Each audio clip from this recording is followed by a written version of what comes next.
നമസ്കാരം, മലാല വാർത്തകളിലേക്ക് സ്വാഗതം. ആദ്യം പ്രധാന വാർത്തകൾ.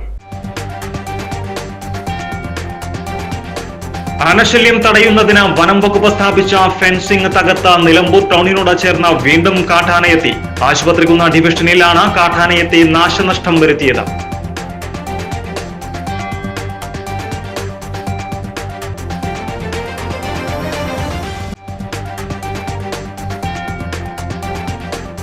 കോവിഡ് പ്രതിസന്ധിക്ക് ശേഷം തുറന്നു പ്രവർത്തിക്കുന്ന സംസ്ഥാന സ്കൂളുകൾക്ക് ക്രിസ്തുമസ് അവധി പ്രഖ്യാപിച്ചു. ഡിസംബർ 24 വെള്ളിയാഴ്ച മുതൽ ജനുവരി 2 ഞായറാഴ്ച വരെയായിരിക്കും അവധി.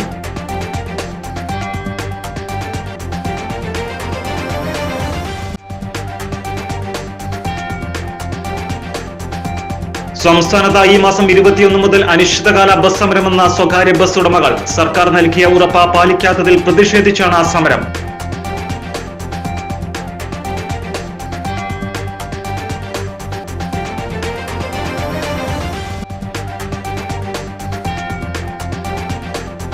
ബൈക്കിൽ കടത്തുകയായിരുന്ന 1 കിലോ 600 ഗ്രാം കഞ്ചാവുമായി പോരൂർ താളിയംകൊണ്ട സ്വദേശിയായ ഇല്ലിക്കൽ വീട്ടിൽ ഹാരിസിനെ എക്സൈസ് സംഘം പിടികൂടി.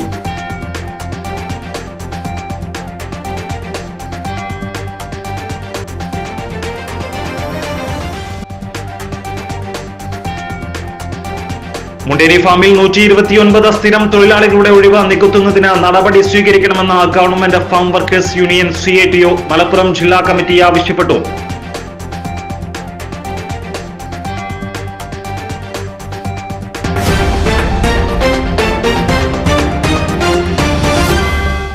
വാർത്തകൾ വിശദമായി. ആനശല്യം തടയുന്നതിന് വനം വകുപ്പ് സ്ഥാപിച്ച ഫെൻസിംഗ് തകർത്ത നിലമ്പൂർ ടൗണിനോട് ചേർന്ന് വീണ്ടും കാട്ടാനയെത്തി. ആശുപത്രികുന്ന ഡിവിഷനിലാണ് കാട്ടാനയെത്തി നാശനഷ്ടം വരുത്തിയത്. ആശുപത്രികുന്ന ഡിവിഷനിൽ വട്ടപ്പോയിലെ തമ്പലങ്ങോട് ശ്രീദേവിയുടെ മതിൽ തകർക്കുകയും പറമ്പിലെ വാഴകൾ നശിപ്പിക്കുകയുമാണ് ചെയ്തത്. ആനശല്യം തടയുന്നതിന് വനം വകുപ്പ് സ്ഥാപിച്ച ഫെൻസിംഗ് തകർത്താണ് ആന ജനവാസ കേന്ദ്രത്തിൽ കഴിഞ്ഞ ദിവസം അർദ്ധരാത്രിയോടെ എത്തിയത്. നിരന്തരമായുണ്ടാകുന്ന ശല്യത്തെ തുടർന്ന് കൌൺസിലറും നഗരസഭാ വൈസ് ചെയർപേഴ്സണുമായ അരുമ ജയകൃഷ്ണന്റെ നേതൃത്വത്തിൽ നാട്ടുകാർ നടത്തിയ ഇടപെടലിനെ തുടർന്ന് വനം വകുപ്പ് ഈ ഭാഗങ്ങളിൽ ഫെൻസിംഗ് പ്രവർത്തികൾ നടത്തിയിരുന്നു. ഇതേ തുടർന്ന് കാട്ടാന ഇറങ്ങുന്നത് തടയുവാൻ കഴിഞ്ഞിരുന്നു. എന്നാൽ ഫെൻസിംഗ് തകർത്ത് ആന ഇറങ്ങുന്നത് ആശങ്ക കൂട്ടുകയാണെന്ന് വൈസ് ചെയർപേഴ്സൺ പറഞ്ഞു. നിലവില് ആശുപത്രിക്കുന്ന്, അതായത് നിലമ്പൂരിന്റെ 1-ാം ഡിവിഷനില് ഈ ഫെൻസിങ് ഇട്ടതിന് ശേഷം ആനശല്യം ഒരുവിധം കുറവുണ്ടായിരുന്നു. ആനശല്യം കുറവുണ്ട്, വീടുകളിലേക്ക് കുറവുണ്ടെങ്കിൽ കൂടി നമ്മുടെ ചില്ലിംഗ് പ്ലാന്റിന്റെ അവിടുന്ന് എന്നും ആന അപ്പുറത്തെ സൈഡിലേക്ക് ക്രോസ് ചെയ്യണ ഒരവസ്ഥ, ഫെൻസിങ് ഇല്ലാത്ത സ്ഥലത്ത് ക്രോസ് ചെയ്യണ ഒരവസ്ഥ ഉണ്ടായിരുന്നു. അപ്പോൾ ഇത് ആന ഏത് വഴി കൂടെയാണ് ഇവര് നിരന്തരം RRT ടീം ഈ ആനയെ വാച്ച് ചെയ്തുകൊണ്ടിരിക്കുകയാണ്. അപ്പം അതിന്റെ ഭാഗമായിട്ട് ഇന്നലെ ആന ഫെൻസിങ് തകർത്തിട്ടാണ് ഇപ്പോൾ വട്ടപ്പോയിലെ ഈ വീട്ടിലെ കൃഷി നശിപ്പിച്ചിട്ടുണ്ട്, മതിൽ നശിപ്പിച്ചിട്ടുണ്ട്. ഫെൻസിങ്ങിന്റെ കമ്പി താത്തിയിട്ടാണ് ആന ഇവിടെ എത്തിയിട്ടുള്ളത്. അതിനൊരു കാരണം എന്ന് പറയുന്നത് നമ്മുടെ ക്യാമ്പിന്റെ അവിടെ ഒരു കുളിക്കാൻ പോകുന്ന ഒരു കടവുണ്ട്. അവിടെ ആ കടവിൽ ആളുകൾ പോകുമ്പോൾ ഈ ഫെൻസിങ്ങിന്റെ കമ്പി മാറ്റിയിടുമ്പോൾ ഇതിന്റെ ശക്തി ഒന്ന് കുറഞ്ഞു വരും. അതിന്റെ ഭാഗമായിട്ടും ഇത് സംഭവിക്കാം എന്നുള്ളതാണ് പറയുന്നത്. എന്തായാലും ഫോറസ്റ്റ് ഡിപ്പാർട്ട്മെന്റ് നിരന്തരം ഈ ഭാഗത്ത് എല്ലാ സജ്ജീകരണത്തിനും എല്ലാ സഹായത്തിനും ഉണ്ട്. എന്നിരുന്നാലും ആനയുടെ ഈ ഒരു വരവ്, ഫെൻസിങ് ഇട്ടിട്ടും ആനയുടെ ഈ ഒരു വരവ് നമുക്ക് ഒരു ഭയം ഉള്ളിൽ ഉണ്ടാക്കുന്നുണ്ട്. ഇനി വേനൽക്കാലമായി ഇത് കൂടാനാണ് സാധ്യത, ഒട്ടും കുറയില്ല എന്നുള്ളതാണ് ഇപ്പോൾ ഒരു ജനങ്ങൾക്കുള്ള ആശങ്ക. വനം വകുപ്പ് ഉദ്യോഗസ്ഥരും സ്ഥലം സന്ദർശിച്ചു. ട്രയാംഗുലറിൽ ഉള്ള കൊമ്പ് ഉപയോഗിച്ച് കമ്പി താത്തിയതിന് ശേഷം ആ ഗ്യാപ്പിലൂടെയാണ് ആന കയറിയത്. കൊമ്പിന് ഉപയോഗിക്കുമ്പോൾ ഷോക്ക് അടിക്കില്ല എന്നുള്ളതാണ് അതിന്റെ കാരണം. അപ്പോൾ ആ രീതിയിലാണ് ആന ഇന്നലെ വേലി പൊളിച്ച് കടന്നു വന്നിട്ടുള്ളത്. അപ്പോൾ അതിനുള്ള പ്രതിവിധി എന്താ ചെയ്യാൻ പറ്റുക എന്നുള്ളത് നമ്മൾ ആലോചിച്ചുകൊണ്ടിരിക്കുന്നുണ്ട്. എന്തായാലും ഫെൻസിങ്ങിന്റെ പണി ഒരു ഭാഗത്ത് നടക്കുന്നുണ്ട്. പണിക്കാരെ വിളിച്ച് ആ സ്പോട്ടിലെ ആ സമയത്ത് തന്നെ നമ്മൾ ഇതിന്റെ ന്യൂനതകൾ പരിഹരിച്ചുകൊണ്ടിരിക്കുകയാണ്. അപ്പോൾ എന്തായാലും വനം വകുപ്പിന്റെ ഭാഗത്തു നിന്ന് നിരന്തരം ആളുകൾ ഇവിടെ ഉണ്ടാവും. പൊതുജനങ്ങൾക്ക് ബുദ്ധിമുട്ടുണ്ടാകാതിരിക്കുന്നതിനുള്ള നടപടികളെല്ലാം സ്വീകരിക്കുന്നുണ്ട്. കോവിഡ് പ്രതിസന്ധിക്ക് ശേഷം തുറന്ന് പ്രവർത്തിക്കുന്ന സംസ്ഥാന സ്കൂളുകൾക്ക് ക്രിസ്തുമസ് അവധി പ്രഖ്യാപിച്ചു. ഡിസംബർ 24 വെള്ളിയാഴ്ച മുതൽ ജനുവരി 2 ഞായറാഴ്ച വരെയായിരിക്കും അവധി. പൊതുവിദ്യാഭ്യാസ വകുപ്പ് ഡയറക്ടർ കെ നന്ദകുമാറാണ് അവധി പ്രഖ്യാപിച്ച് ഉത്തരവിറക്കിയത്. കോവിഡ് മഹാമാരിയെ തുടർന്ന് 1.5 വർഷത്തോളം അടച്ചിട്ട സംസ്ഥാനത്തെ സ്കൂളുകൾ നവംബർ 1-നാണ് തുറന്നത്. നിലവിൽ ഷിഫ്റ്റ് അടിസ്ഥാനത്തിലാണ് സ്കൂളുകളിൽ ക്ലാസുകൾ നടക്കുന്നത്. സംസ്ഥാനത്ത് ഈ മാസം 21 മുതൽ അനിശ്ചിതകാല ബസ് സമരമെന്ന സ്വകാര്യ ബസ് ഉടമകൾ. സർക്കാർ നൽകിയ ഉറപ്പ് പാലിക്കാത്തതിൽ പ്രതിഷേധിച്ചാണ് സമരം. ആവശ്യങ്ങൾ വ്യക്തമാക്കിയിട്ടും 1 മാസം കഴിഞ്ഞിട്ടും ഒന്നും നടന്നില്ലെന്ന് ഉടമകൾ കുറ്റപ്പെടുത്തി. വിദ്യാർത്ഥികൾക്ക് സൗജന്യം നൽകണമെങ്കിൽ ടാക്സിൽ ഇളവ് നൽകണം, അല്ലെങ്കിൽ ഡീസലിന് സബ്സിഡി നൽകണമെന്നും ബസ് ഉടമകൾ പറഞ്ഞു. ആവശ്യങ്ങൾ പരിഗണിച്ചില്ലെങ്കിൽ 21 മുതൽ അനിശ്ചിതകാല ബസ് സമരം നടത്തുമെന്ന് ഡിസംബർ ആദ്യവാരം തന്നെ ബസ് ഉടമകൾ വ്യക്തമാക്കിയിരുന്നു. വിദ്യാർത്ഥികളുടെ യാത്രാ നിരക്ക് കൂട്ടാതെയുള്ള യാതൊരു ഒത്തുതീർപ്പിനും തയ്യാറല്ലെന്നാണ് ബസ് ഉടമകളുടെ നിലപാട്. തങ്ങളുടെ ന്യായമായ ആവശ്യങ്ങൾ ജസ്റ്റിസ് രാമചന്ദ്രൻ കമ്മീഷൻ പോലും അംഗീകരിച്ചതാണ്. എന്നിട്ടും ബസ് ചാർജ് വർധനയ്ക്ക് സർക്കാർ തയ്യാറാകുന്നില്ല. 1 മാസത്തിനുള്ളിൽ പരിഹാരമുണ്ടാക്കാമെന്ന് ഗതാഗത മന്ത്രി വാക്ക് തന്നിരുന്നു. ഒന്നും നടക്കാതെ വന്നതോടെയാണ് അനിശ്ചിതകാല സമരത്തിന് തീരുമാനിച്ചതെന്നും ബസ് ഉടമകൾ നേരത്തെ വ്യക്തമാക്കിയിരുന്നു. ബൈക്കിൽ കടത്തുകയായിരുന്ന 1 കിലോ 600 ഗ്രാം കഞ്ചാവുമായി പൊരൂർ താളിയംകുണ്ട സ്വദേശിയായ ഇല്ലിക്കൽ വീട്ടിൽ ഹാരിസിനെ എക്സൈസ് സംഘം പിടികൂടി. നിലമ്പൂർ പാട്ടരാക്കയിൽ MES സെൻട്രൽ സ്കൂളിന്റെ സമീപത്ത് വെച്ചാണ് ഇയാൾ പിടിയിലായത്.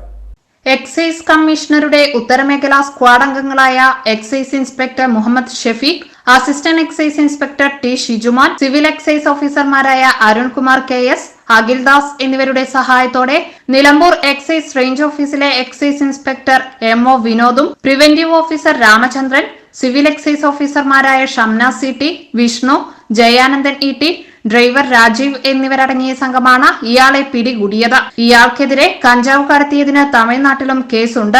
ഇന്നലെ പാട്രാക്ക ഭാഗത്തുള്ള MES സെൻട്രൽ സ്കൂളിന്റെ സമീപത്ത് IB എക്സൈസ് ടീമായിട്ട് നടത്തിയ പരിശോധനയിൽ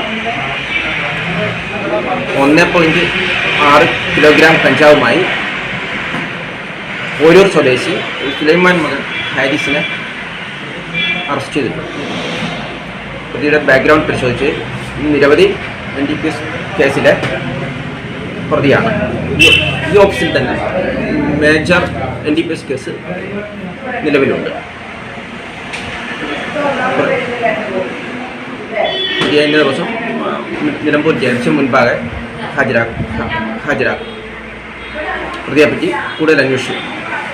പൂട്ടിക്കിടക്കുന്ന സ്കൂൾ പരിസരവും ശ്മശാനവും കേന്ദ്രീകരിച്ച് പട്ടരാക്കയിൽ പ്രവർത്തിക്കുന്ന മയക്കുമരുന്ന് മാഫിയക്കെതിരെ നാട്ടുകാരുടെ സഹായത്തോടെ കർശന നടപടി സ്വീകരിക്കുവാനാണ് എക്സൈസ് വകുപ്പിന്റെ തീരുമാനം. മുണ്ടേരി ഫാമിൽ 129 സ്ഥിരം തൊഴിലാളികളുടെ ഒഴിവ് നികത്തുന്നതിന് നടപടി സ്വീകരിക്കണമെന്ന് government farm workers union CITU Malappuram ജില്ലാ കമ്മിറ്റി ആവശ്യപ്പെട്ടു. 2017 സർക്കാർ ഉത്തരവ് പ്രകാരം എംപ്ലോയ്മെന്റ് എക്സ്ചേഞ്ച് മുഖേന മാത്രമേ കൃഷി ഫാമുകളിൽ തൊഴിലാളി നിയമനം നടത്താവൂ എന്ന് ഉത്തരവിട്ടിരുന്നു. ഇതിന്റെ അടിസ്ഥാനത്തിൽ മുണ്ടേരി ഫാമിൽ 2020 129 തൊഴിലാളികളുടെ ഒഴിവുകൾ നികത്തുന്നതിന് ഉദ്യോഗാർത്ഥികളുടെ ഇന്റർവ്യൂ നടത്തിയിരുന്നു. എന്നാൽ 2 യുവാക്കൾ നിയമന നടപടി നിർത്തിവെക്കണമെന്ന് ആവശ്യപ്പെട്ടുകൊണ്ട് കേരള അഡ്മിനിസ്ട്രേറ്റീവ് ട്രൈബ്യൂണലിൽ കേസ് ഫയൽ ചെയ്തു. കേസിന്റെ അടിസ്ഥാനത്തിൽ അന്തിമവിധി വരുന്നതുവരെ നിയമനത്തിനായി തയ്യാറാക്കിയ ലിസ്റ്റ് തടഞ്ഞു വെച്ചുകൊണ്ട് ഇടക്കാല വിധി വന്നു. തുടർന്ന് ഉദ്യോഗാർത്ഥികളിൽ ഉൾപ്പെട്ട 3 പേർ കേസിൽ കക്ഷി ചേരുകയും 2021 നവംബർ 29 പരാതിക്കാരുടെ വാദം അന്തിമമായി തള്ളുകയും 2020 നിർത്തിവെച്ച നിയമനം അടിയന്തരമായി പൂർത്തീകരിക്കാൻ കാർഷിക വികസന കർഷക ക്ഷേമ വകുപ്പ് ഡയറക്ടർ, മലപ്പുറം പ്രിൻസിപ്പൽ കൃഷി ഓഫീസർ, മുണ്ടേരി വിത്ത് കൃഷിത്തോട്ടം ഡെപ്യൂട്ടി ഡയറക്ടർ എന്നിവരോട് ട്രൈബ്യൂണൽ നിർദ്ദേശിച്ചിരുന്നു.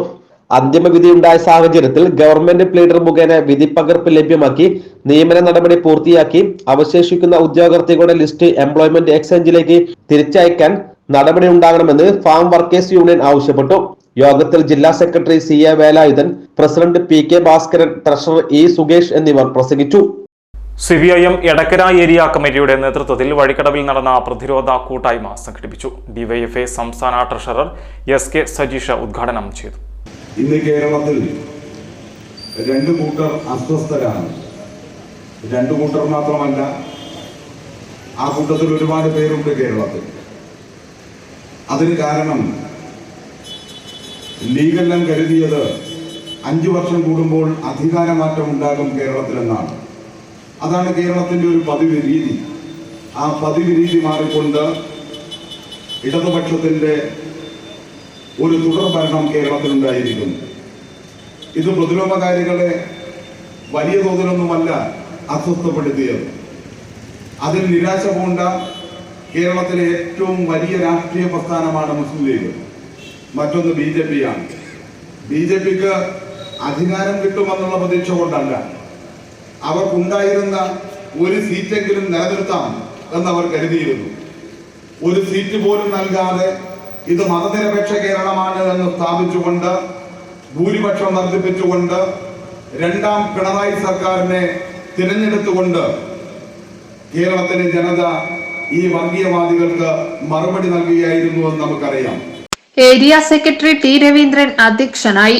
ഏരിയ കമ്മിറ്റി അംഗം പി സഹീർ പ്രതിജ്ഞ ചൊല്ലിക്കൊടുത്തു. ഏരിയ കമ്മിറ്റി അംഗം MR Jayachandran, P Mohanan, PC Nagan, PT Usha, KT Varghese, Vazhikkadavu local secretary MT Ali, ജില്ലാ പഞ്ചായത്ത് അംഗം അഡ്വക്കേറ്റ് ഷൊറോണ റോയ്, പോത്തുകൽ പഞ്ചായത്ത് പ്രസിഡന്റ് വിദ്യാരാജൻ എന്നിവർ സംസാരിച്ചു. മലയോരത്തിന്റെ മിന്നും താരത്തിന് കലാകാരന്മാരുടെ ദേശീയ സംഘടനയായ നന്മയുടെ സ്നേഹോപഹാരം. മലപ്പുറം ജില്ലാ അത്ലറ്റിക് മീറ്റിൽ അണ്ടർ 20 കാറ്റഗറി വിഭാഗത്തിൽ 3000 മീറ്ററിൽ സ്വർണ്ണ മെഡലും 6 കിലോമീറ്റർ ക്രോസ് കൺട്രിയിൽ വെള്ളി മെഡലും 1500 മീറ്ററിൽ വെങ്കലവും നേടി നാടിന് അഭിമാനമായി മാറിയ സ്വാതി കൃഷ്ണയെയാണ് നന്മ അമരമ്പലം യൂണിറ്റ് സ്നേഹോപഹാരം നൽകി ആദരിച്ചത്. കായിക താരത്തിനപ്പുറം മികച്ച നർത്തകി കൂടിയായ സ്വാതി നന്മ അമരമ്പലം യൂണിറ്റ് ബാലയരങ്ങ് അംഗമാണ്. പൂക്കോട്ടുംപാടം ഗവൺമെന്റ് ഹയർ സെക്കൻഡറി സ്കൂളിൽ +2 വിദ്യാർത്ഥിനിയായ സ്വാതി കൃഷ്ണ പഠനത്തിലും മിടുക്കിയാണ്. സ്കൂളിലെ കായികാധ്യാപകനായ DT മുജീബാണ് സ്വാതിയിലെ കായിക താരത്തെ കണ്ടെത്തി വളർത്തിയെടുത്തത്. കവളമുക്കട്ട കൽച്ചിറ പൊട്ടേങ്ങാട്ടിൽ ഉണ്ണികൃഷ്ണന്റെയും സിജിയുടെയും മൂത്ത മകളാണ്. സഞ്ജയ് കൃഷ്ണ, കൃഷ്ണേന്ദു എന്നിവർ സഹോദരങ്ങളാണ്. നന്മ അമരമ്പലം യൂണിറ്റ് ഭാരവാഹികളായ TK സതീശൻ, V സജിത്, രാജേഷ് അമരമ്പലം, രമേശ് ഉണ്ണി, ജിഷ RLV, ബിൻസി വിജയം, ഗോപിനാഥ് എന്നിവർ സ്വാതിയുടെ വീട്ടിലെത്തി ഉപഹാരം നൽകി ആദരിച്ചു. BJP നിലമ്പൂർ മണ്ഡലം കമ്മിറ്റി ഭാരവാഹികളെ ജില്ലാ പ്രസിഡന്റ് രവി തേലത്തിന്റെ അനുമതിയോടുകൂടി മണ്ഡലം committee president Biju M Samuel പ്രഖ്യാപിച്ചു. രാമകൃഷ്ണൻ കരുളായി, പോൾസൺ മരുതങ്ങാട്, ജിജി എരഞ്ഞിക്കൽ, വിജയ നിർമ്മല എന്നിവർ വൈസ് പ്രസിഡന്റുമാരായും CP അരവിന്ദൻ, ജനീഷ് ഏനാന്തി എന്നിവർ ജനറൽ സെക്രട്ടറിമാരും NV അജയൻ, സുധീഷ് അമരമ്പലം, ഉദയകുമാർ, വസന്തകുമാരി, സന്ധ്യ സുനിൽ എന്നിവർ സെക്രട്ടറിമാരുമാണ്. KV വിശ്വനാഥൻ ട്രഷററായും VS രാധാകൃഷ്ണൻ സെൽ കോർഡിനേറ്റർ എന്നിവരെയും തെരഞ്ഞെടുത്തു. അനൂപ് കൈപ്പഞ്ചേരി യുവമോർച്ച പ്രസിഡന്റായി തെരഞ്ഞെടുത്തു. Lalitha teacher, PM Sudheer, OV Abraham, Subrahmanyan Cheerakkuzhi, N Gopalan, Madhavan എന്നിവരെ മോർച്ച പ്രസിഡന്റുമാരായും തെരഞ്ഞെടുത്തു. കവളമുക്കട്ടയിലെ വീട്ടുവളപ്പിൽ കാണപ്പെട്ട രാജവെമ്പാലയെ പിടികൂടി. സ്നേക്ക് റെസ്ക്യൂ സർട്ടിഫിക്കറ്റ് ഉള്ള ട്രോമ കെയർ വളണ്ടിയർ കൂടിയായ രാമൻകുത്ത് സ്വദേശി അഷ്റഫാണ് രാജവെമ്പാലയെ പിടികൂടിയത്. പാലത്തിങ്കൽ സലീമിന്റെ വീട്ടുവളപ്പിൽ കാണപ്പെട്ട ഉഗ്രവിഷമുള്ള രാജവെമ്പാലയെ വീട്ടുകാർ അറിയിച്ചതിനെ തുടർന്ന് അഷ്റഫ് എത്തുകയും വളരെ സാഹസികമായി പാമ്പിനെ പിടികൂടുകയും RRTയെ അറിയിച്ച വനംവകുപ്പ് ഉദ്യോഗസ്ഥർക്ക് കൈമാറുകയും ചെയ്തു. ഇതിനു മുമ്പും ഉഗ്രവിഷമുള്ള നിരവധി പാമ്പുകളെ പിടികൂടി വനംവകുപ്പ് ഉദ്യോഗസ്ഥരെ ഏൽപ്പിച്ചിട്ടുള്ള അഷ്റഫ് പിടികൂടുന്ന 32ാമത് രാജവെമ്പാലയാണിത്. മധുരൈ കാമരാജ യൂണിവേഴ്സിറ്റിയിൽ നിന്നും ടൂറിസം ആൻഡ് ഹോട്ടൽ മാനേജ്മെന്റിൽ ഡോക്ടറേറ്റ് നേടി ഷമീർ ബാബു താപ്പി. നിലമ്പൂർ അമൽ കോളേജിലെ ടൂറിസം ആൻഡ് ഹോട്ടൽ മാനേജ്മെന്റ് പഠന വിഭാഗത്തിന്റെ മേധാവിയാണ്. കാലിക്കറ്റ് യൂണിവേഴ്സിറ്റി അക്കാദമിക് കൗൺസിൽ മെമ്പറും പഠന ബോർഡ് ചെയർമാനുമാണ്. ഹോസ്പിറ്റാലിറ്റി മാനേജ്മെന്റ് തൊഴിലിന് ആവശ്യമായ കാര്യക്ഷമതകൾ, കേരളത്തിലെ വ്യവസായ കാഴ്ചപ്പാടുകളും ഹോസ്പിറ്റാലിറ്റി മാനേജ്മെന്റ് വിദ്യാഭ്യാസവും എന്ന വിഷയത്തിൽ Madurai Kamaraj university college doctor B സോബിതയ്ക്ക് കീഴിലായിരുന്നു ഗവേഷണം. കണ്ണൂർ യൂണിവേഴ്സിറ്റി ടൂറിസം മാനേജ്മെന്റ് പഠന ബോർഡ് അംഗമാണ്. പരതനായ താപ്പി അബു, പൊങ്ങം കൊടിത്തൊടുക ഫാത്തിമ എന്നിവരുടെ മകനാണ്. പെരിന്തൽമണ്ണ കീഴ്ശ്ശേരി അബ്ദുൾ സുക്കൂർ റഷീദ് ദമ്പതികളുടെ മകൾ സീന ഫാത്തിമയാണ് ഭാര്യ. വയറിനൊപ്പം നാവിൻ രുചിയിൽ വിസ്മയം തീർത്ത ഉപഭോക്താക്കളുടെ മനസ്സും നിറയ്ക്കാൻ ഫുട്ബോൾ റെസ്റ്റോറന്റ് നിലമ്പൂരിൽ പ്രവർത്തനം ആരംഭിച്ചു. നിലമ്പൂർ പോസ്റ്റ് ഓഫീസിന് സമീപം ആരംഭിച്ച സ്ഥാപനത്തിന്റെ ഉദ്ഘാടനം സ്ഥാപനത്തിന്റെ MD ഷിഹാബ് പേരാപ്പുറത്തിന്റെ മാതാപിതാക്കളായ പേരാപ്പുറത്ത് മൊയ്തീൻ, മൈമൂന എന്നിവർ ചേർന്ന് നിർവഹിച്ചു.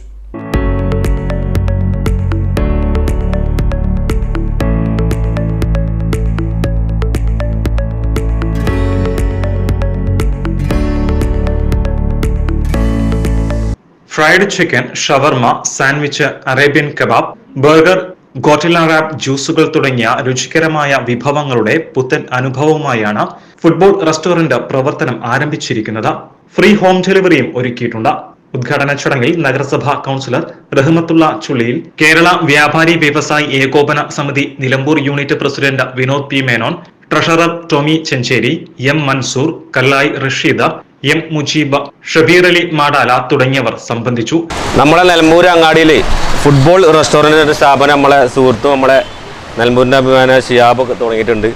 അവിടെ നിങ്ങൾക്കായിട്ട് വലിയ സ്പെഷ്യലായിട്ട് ഐറ്റംസുകൾ ഉണ്ടായിട്ടുണ്ട്. പിന്നെ ഇവിടെ ഫ്രൈഡ് ചിക്കൻ ഉണ്ട്, ഷവർമ ഉണ്ട്, സാൻഡ്വിച്ച് ഉണ്ട്, അറേബ്യൻ കബാബ് ഉണ്ട്, ബർഗർ ഉണ്ട്, ടോട്ടില്ല റാപ്പ് ഉണ്ട്, വിവിധ തരം ജ്യൂസുകളും ഇവിടെ ലഭ്യമാണ്. അപ്പോൾ നമ്മളെ നിലമ്പൂരിന് നല്ലൊരു മാറ്റം ഈ ഭക്ഷണത്തിൻ്റെ രുചിയുടെ ഉണ്ടാവുന്നതാണ് നമ്മൾ എല്ലാവരും പ്രതീക്ഷിക്കേണ്ടത്. ഉദ്ഘാടന ഓഫറായി 490 രൂപയുടെ 10 പീസ് ഫ്രൈഡ് ചിക്കൻ 399 രൂപയ്ക്കും 270 രൂപയുടെ 5 പീസ് ഫ്രൈഡ് ചിക്കൻ 220 രൂപയ്ക്കും ലഭ്യമാകും. കൂടുതൽ വിവരങ്ങൾക്ക് 9703700037 ഫോൺ നമ്പറിൽ ബന്ധപ്പെടാം.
ഇതോടെ ഈ വാർത്താ ബുള്ളറ്റിൻ സമാപിക്കുന്നു. നമസ്കാരം.